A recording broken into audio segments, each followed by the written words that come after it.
pakiramdam ko. Parang feeling ko na may kasama ako all the way. Saan man ako magpunta na hindi ko nakikita. Ito'y sinasabi madalas ng instinct ko dahil nasisense ko ang unexplainable vibration. Low vibration kung saan halos tumataas na ang mga balahibo ko maging ang pintig ng puso ko. Lalo na kapag ako'y nag-iisa at tuwing sasapit ang gabi, hindi ko ito mawari hanggang sa dumating sa punto na may kababalagan palang kaakibat ang lahat ng kutob ko. Ako nga pala si Delilah na taga Batanes at naglakas loob ako na makipagsapalaran sa Maynila para sa magandang kinabukasan. Hayaan niyong ma-share ko sa iyo ang isang nakakatakot na naging karanasan ko na hindi ko inaakala na posible palang maganap sa buhay ko. Ito'y maaari ring makapagbigay ng magandang aral sa inyo. Masyadong masakit para sa akin ang pagkabigo ko sa pag-ibig. Ang matagal kong iningatan na pag-ibig na akala ko'y kami na talaga ang magkakatuluyan hanggang sa dulo, ay hiniwalayan ako ng 8-year relationship ko nang dahil sa kanyang pangarap. Mas pinili niya na mag-migrate sa Australia kaysa tiisin ang LDR situation para sa future namin parehas. Dahil para sa kanya ay hindi na niya kakayanin pang i-handle ang napaka-komplikado ng sitwasyon namin. Mas minahal niya ang kanyang pangarap kaysa sa akin.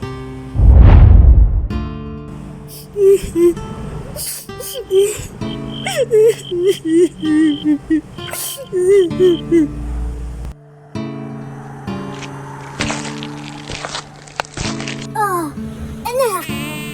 Bakit nagmumukmuk ka riyan sa labas? Malamok dito. Hala dali at pumasok ka na rito sa loob.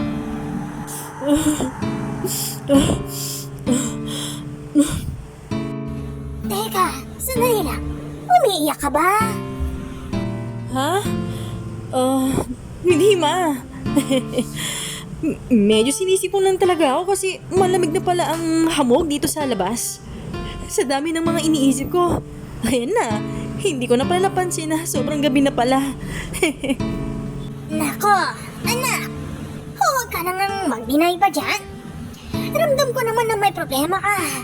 Nakalimutan mo ba, anak? Nananay mo ako. Kaya alam ko kung kailan ka nagsisinungaling o hindi. Sige lang, anak. Ano ba ang problema mo? Makikinig ako.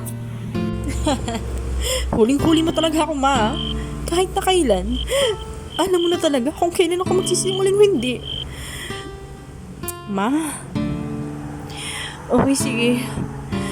Wala na kami ni Mauricio. Nag-break na kami. Naku, anak. Anong nangyari? Hindi ba 8 years kayo? Bakit ngayon pa? Baka nga siguro ganun talaga ang buhay, ma. Minsan talaga, hindi talaga natin malalaman kung sino nakatakda para sa atin. Wala ma eh. Masyado siyang obsessed sa kanyang pangarap. Mas pinili niya na mag-migrate sa Australia. Sabi niya, hindi niya na daw kakayanin ng long distance relationship dahil magiging busy na raw siya roon. Kaya mas mabuti lang na lang daw na maghiwalay na lang kami. At hanapin na lang daw ang tao na masigit na magbibigay ng halaga ko, ng oras na kailangan ko na hindi niya daw kayang ibigay. Hayaan mo na yun, anak. Kung yun talaga ang gusto niya. Palalagpasan mo rin ang ganitong kabigat na yung problema. Kaya mo yan. Gusto mo ba na magbakasyon ka muna rito sa atin ng mas matagal na panahon? Huwag ka muna kaya bumalik sa Manila. Maraming salamat, Mama. Baka nga siguro gano'n na nga muna ang gagawin ko. Kasi halos kareresign ko lang sa work ko eh. Wala pa naman akong trabaho ngayon. Hindi ko kinaya ang sakit kaya naapektuhan masyado ang trabaho ko. Hanggang sa nagdesisyon ako na mag-resign na nga. Dahil sa labis na kalungkutan, ay mas pinili ko na manatili muna ng ilang linggo sa aming bahay sa Batanes. Malaking tulong din ang support system ng pamilya ko para makalimot at makapag-move on ako. Sa kabilang banda naman, kada hapon, madalas naman akong tumambay sa labas ng bakura namin. Bukod pa roon, madalas din akong maglibot-libot sa magubat na parte ng lugar namin na di kalayuan sa bahay namin.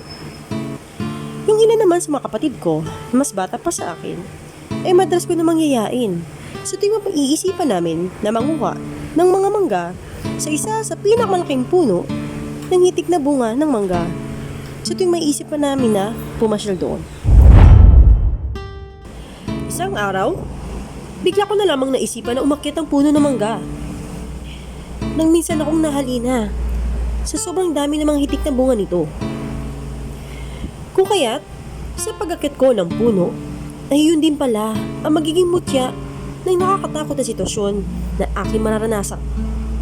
Nang bigla akong nadulas ng hindi sadya, hanggang sa dumausdos ako ng todo pabagsak sa lupa. Subalit, oh no! Miss, okay ka lang ba? Ha? Nako!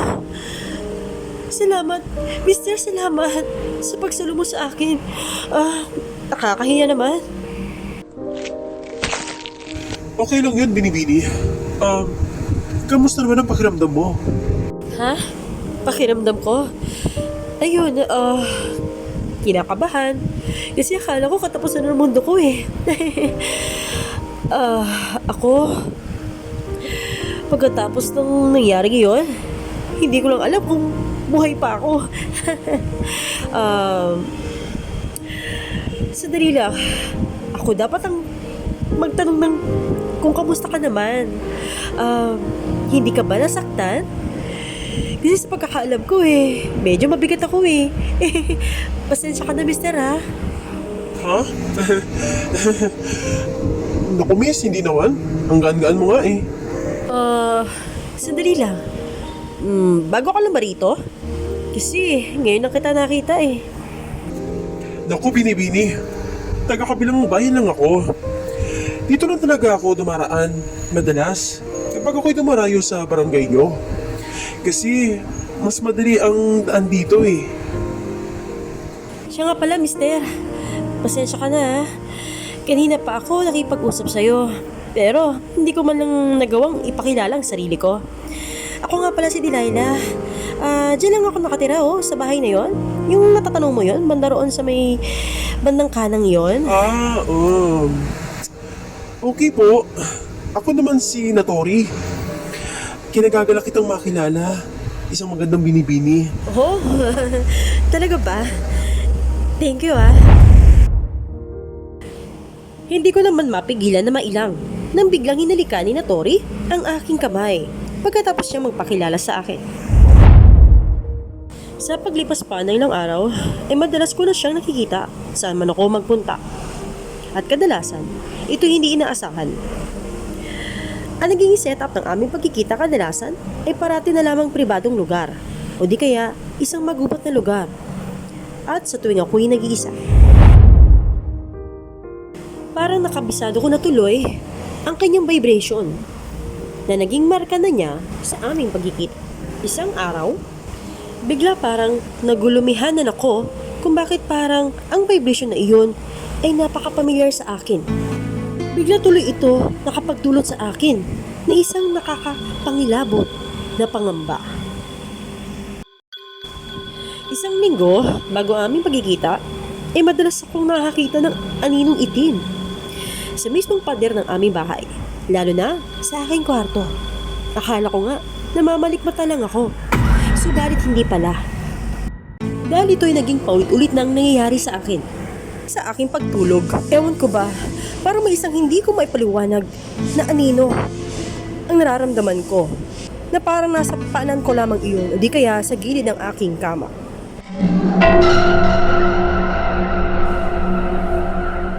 Para bang sa tuwing sasapit ng gabi, madalas nito pinapagmasdahan ang pagtulog ko. Ramdam na ramdam ko ang pagtaas ng aking mga balahibo na hindi ko talaga maipaliwanag kung bakit. Matapos ko nga nakilala si Tori ay hindi na gumambala muli ang nakakatakot na anino na iyon. Subalit para atang naging pamilyar sa akin ang pakiramdam na iyon sa katauhan naman ni Tori. Oh, Tori? Ikaw pala. Kamusta? Kamusta? Magandang binibini. Saan ka paroroon? Ako ba? Eto, pauwi na ng bahay. Kasi galing ako ng palengke. Tara, tulungan na kita sa mga bitbit mo. Nako, nakakahiya naman. Wag na. Kaya ko na ito. Nagabala ka pa. Sige na, magandang binibini. Kinalulugod ko na tulungan ng isang katulad mo. Para hindi ka na mahirapan magbitbit ng mga dalahin mo ngayon. Hays. Dahil makulit ka, okay sige, bahala ka. Oh, eto na oh.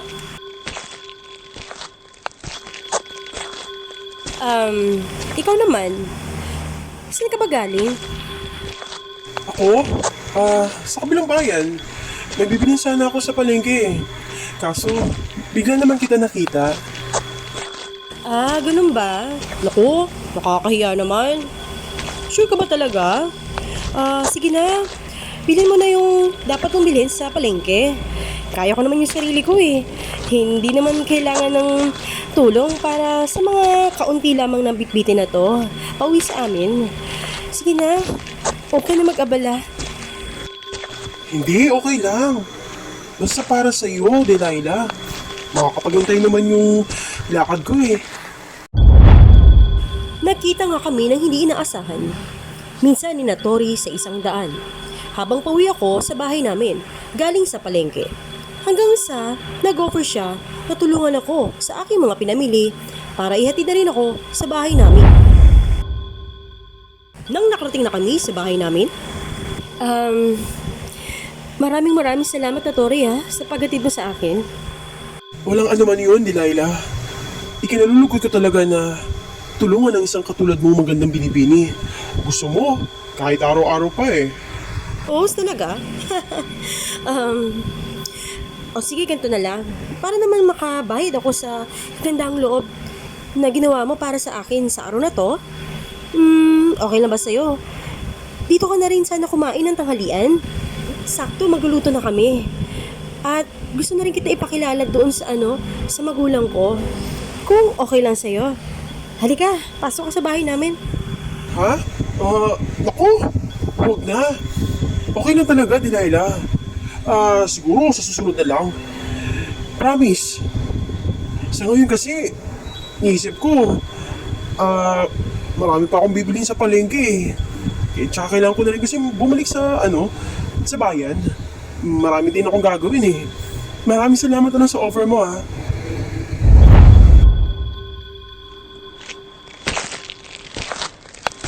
Sa kabilang banda, Hoy, Bitoy! Nakita mo ba yun? Hindi ba si Delilah yun? Nakikita mo ba yung ginagawa niya? Oo nga na. Bakit nagsasalita siya mag-isa? Wala naman siyang kausap Nako! Ang lakas ng tama ni Delilah! Mukhang nababalo na ata siya! Iba na yan! Oo nga eh. Balita ko heartbroken daw yan eh. Nung sa jowa niyang ikiyos, iniwan daw siya. Saka nag-migrate sa ibang bansa. Talaga ba? Naku! Kailangan na natin tsikahin si Aling Nora! Yung nanay niya! Baka hindi siya aware na nababalo na yung anak niya! sa paglipas pa ng mga araw, mas napabuti nga ang aking naging bakasyon na mas mahabang panahon sa aking probinsya. Dahil nakaka-move on na rin ako sa wakas. Hanggang sa nagdesisyon na nga akong bumalik na muli sa Manila para magbagong buhay at maghanap na ng panibagong trabaho. Isang araw sa aming bahay, Anak, sigurado ka ba na kaya mo nang bumalik ng Manila? oo naman ma, kailangan ko nang mag-push through sa buhay ko para sa dream ko. Yung ex ko nga continuous na pag-abot sa mga pangarap niya. Kaya nga siya nasa ibang bansa, hindi ba? So ako, kailangan ko din yung gawin na magsumika para sa buhay ko. Hindi naman pwede na habang buhay na ang titigil ang buhay ko nang dahil na nag-break kami. Nag-aalala naman ako sa'yo, anak. Ano kaya? Kung magpakonsulta ka muna kaya sa isang doktor, psychologist pang tawag doon, para mas panatag kami ng pamilya mo na okay ka na talaga. Ha? Ma? Ano ba pinagsasabi mo? Iniisip mo ba na babaliw na ako? Naku anak, hindi naman sa ganon. Ganito kasi yan anak eh. Paano ko nga ba ito sasabihin sa'yo? Hay, sige na ma. Sabihin mo na, ano ba yun? Kasi anak, ganito yan eh. Matagal ko na dapat sinabi sa'yo. Mahigit 2 weeks na ang tinagal. Kasi may nakapagsabi sa akin na madalas ka raw yun ang nakikita na may kausap ka. Lalo na kapag nakikita ka nila sa kagubatan. Pero wala ka namang talagang kinakausap o hindi na nakikita ang kinakausap mo. Di ba? Sa madaling salita, parang sarili mo lang kinakausap mo anak.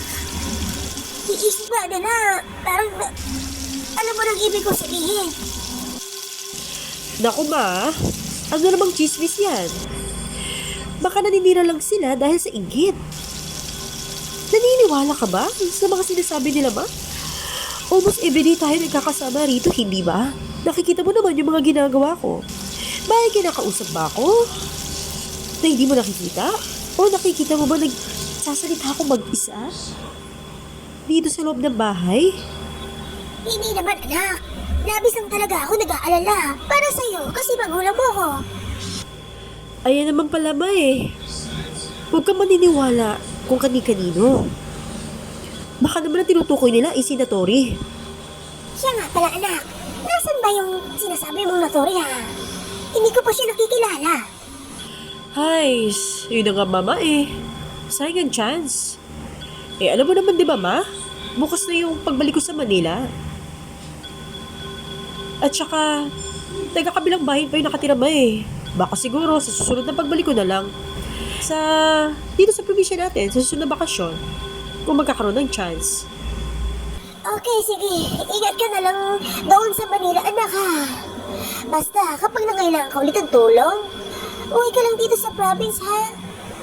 Okay po ba? Maraming salamat po. Mag-iingat po ako. Sa wakas, nakabalik na nga ako sa Manila. At makakaya ko na rin mag-work ulit. Isang araw, habang ako'y naglalakad sa isang kalsada, pauwi sa aking inuwian na dorm, ay bigla na lamang may humold up sa akin. Hold up to! Miss, huwag kang gagalaw! Oh, naku, maahawa ko kayo. Huwag niyo po ako sasaktan. Hindi ka masasaktan. Basta't ibigay mo lamang kung kailangan ko, yung bag mo. Oo. Sige po, ito na po. Kunin niyo na po yung bag ko, basta huwag niyo lamang akong sasaktan at hayaan niyo po akong mabuhay pa. Pagkalipas pa ng ilang sandali, bigla na lamang akong nagulat dahil biglang sumigaw ang hold-upper. Ah! Halimaw! Ha? Ano sinasabi mo, halimaw, kuya? Bigla na lamang kumaripas ang takbo ang hold-upper. Pagkatapos ito tumingin sa likuran ko. Nasaktan ka ba, Delilah? Anak ka ng palaka! Ako? Mukhang palakat. Grabe ka naman, Delilah. Oho, nako! Ikaw nga ba talaga yan, Natori? Anong ginagawa mo rito? Pasensya ka na kung nagulat kita. I swear, coincidence na ito nangyari sa atin ngayon kasi naglalakad kasi ako eh. Sakto, bigla kitang nakita. Sabi ko nga sa sarili ko eh, parang pabilang itong babae na ito ah. Pagkatapos, napagtanto ko na ikaw pala yan, Delilah. Na parang ino-hold up ka. Kung kaya tayo, nagmadali ako papunta rito para sana tulungan kita. Ganun ba? Hindi ko nga alam bakit ka tinawag na halimaw na yun nung hold-upper ng tumakbo. Ha? Ganun ba? Mukha ba akong halimaw? Sa tingin mo, Delilah? Sa tingin ko, hindi naman. Gwapo mo kaya. Totoo ba yan, Delilah? Change the topic na nga tayo. Bakit ka nga pala narito ngayon sa Manila? Dito kasi ako nag-work. I see. Edi, saan ka nga pala nag-work? Sa call center. Di bale, panggabi ako eh. Oh, edi late ka na. Hindi pa naman. Halika, hatid na kita. Baka kasi bumalik po yung hold upper eh. Hinatid nga ako ni Tori hanggang doon sa dorm ko. Sa paglipas pa ng ilang linggo, ay madalas na nga kami nagkikita ni Tori. Hanggang sa nagde-date na rin kami. Pero biglang isang araw, may isang tao ang bigla na lamang bumalik na hindi ko inaasahan mula sa aking nakaraan. Araw ng linggo, bigla na lamang may kumatok sa aking kwarto. Oh, teka. Araw ng pahinga ko ah. May inaasahan ba akong bisita? Siguro si Tori yun. Teka nga. At pagbubuksan ko nga na yun ang pintuan. Tori, ikaw ba yan? Oh, kumusta ka na, Delilah? Matagal na tayo hindi nakita ah.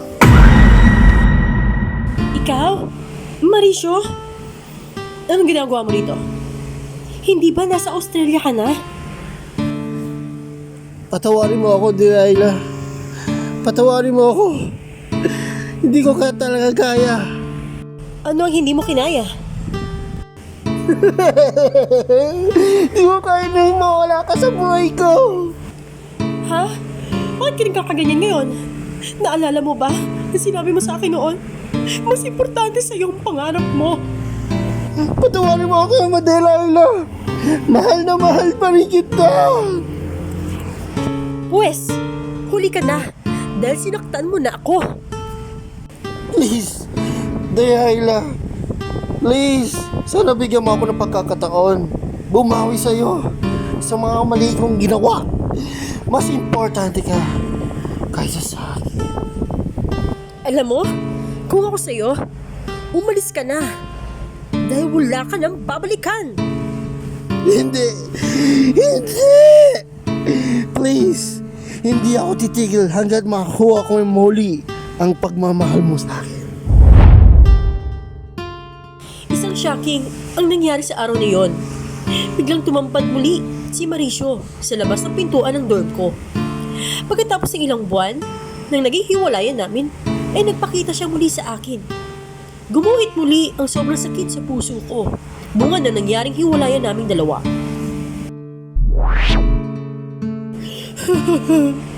Oh gosh, bumalik siya. Bumalik siya. Lumipas pa ang ilang araw. Nagkita nga muli kami ni Tori at hindi ko naiwasan na maikwento lahat sa kanya na muling pagbabalik ni Mauricio sa buhay ko. Sa kabilang banda, hindi ko naman inaasahan na biglang naramdaman ko ang sobrang takot. Sa kadahilanan na nasilayan ko sa mga mata ni Tori ang sobrang galit at para bang tumaas sa mga balahibo ko.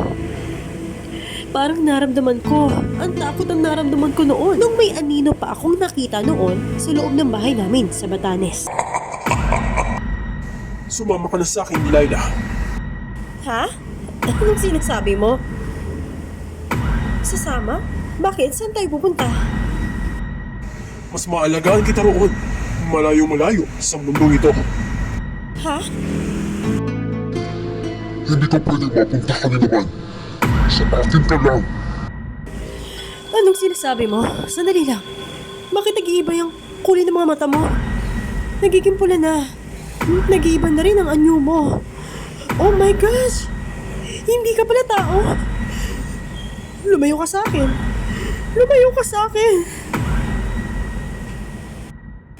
Sa naging revelation na naganap sa araw na yon, ay bigla na lamang akong nahimatay. Nang biglang nagkaroon muli ng malay ang aking katawan, eh hindi na ang tunay na katauhan ko ang naroon sa loob ng katawan ko. Sa kabilang banda, naroon ako sa garden area ng dorm namin nang bigla akong nahimatay. Saka naman ako nakita ni Mauricio nang muli siyang bumisita sa akin habang may daladala siyang pagkain at isang bouquet na bulaklak sa kanyang ginawang pagbisita. Nang nakita nga ako ni Mauricio na biglang nawalan ng malay, ay dali-dali siyang pumaroon sa pwesto ko. Sa kanya ko binuhat at dinala sa pinakamalapit na hospital. Sa pagdilat ko ng aking mga mata ay naroon na ako sa loob ng hospital, sibang katauhan. Dahil hindi ang tunay na aking katauhan ang naroon sa loob ng aking katawan. Halos, paulit-ulit akong kinakausap ni Mauricio. Subalit, blanko lamang ang ekspresyon ng aking ipinapakita. Sa kabilang banda, sa kabila ng lahat ng test na ginawa sa akin, puro negatibo lamang ang lumalabas at wala namang diferensya sa aking kalusugan. Hanggang sa nagdesisyon na nga ang doktor na iuwi na lamang ako sa aking dorm. Sa paglipas pa ng ilang linggo, si Mauricio na nga ang nag-alaga sa akin habang ako'y tulala. Mahigit ilang linggo rin akong tulala at wala sa aking sarili. Hanggang isang araw, ay nagawa kong bumalik sa aking sarili kaya nagawa ko muli na makapagsalita.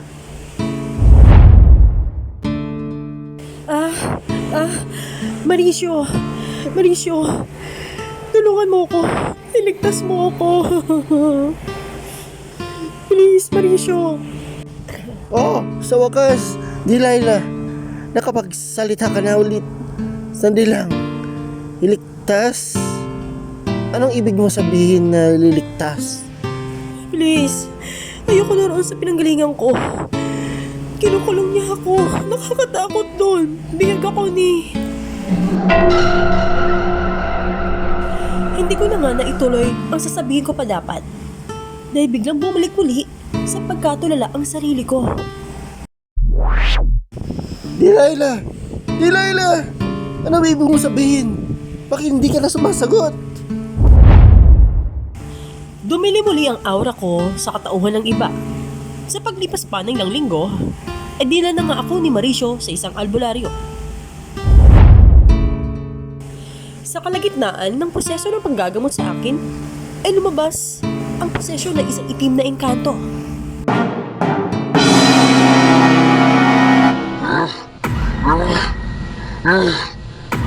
Tignan na mo yan. Sino ka? Tambalasan ka. Bakit mo pinapahirapan ng todo ang babaeng ito? Akin siya. Walang sino man ang makakakuha sa kanya sa akin. Sumagot ka ng maayos! Sino ka? Ayaw mo sumunod ha? Sasaktan ka ng todo! Sige na, sasagot na ako. Hindi ba? Isang elemento na nakatira sa isang puno! Oo, Bakit mo ginagambala ang taong ito? gusto ko siya. Hindi maaaring magkagusto ang isang tao sa isang elementong katulad mo. Ano man yung punta ko siya. Wala namang kwentang kasintahan niya na tao. Dahil sinasaktan lang siya. Problema na yun ng tao na hindi mo dapat pinapakialaman. Gusto mo bang patayin na kita? Hindi. Ibalik mo na siya sa katawan niya. Oo na. Sige na, ibabalik ko na siya. Hindi dahil sa sinabi mo. Parang yung sika niligahin niya. Sigurado ka ba? Oo.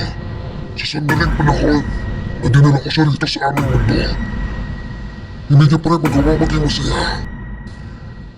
Para sa ikasasaya ng taong minahal ko, ibabalik ko na siya sa inyo.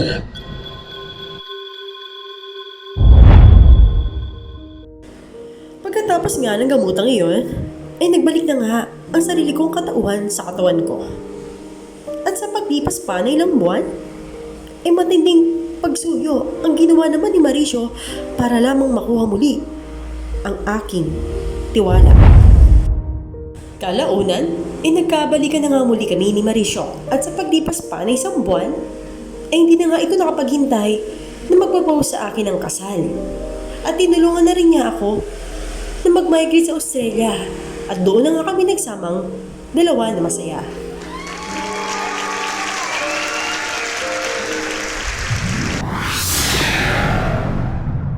At doon na nga po nagtatapos ang ating isinadulang short horror story.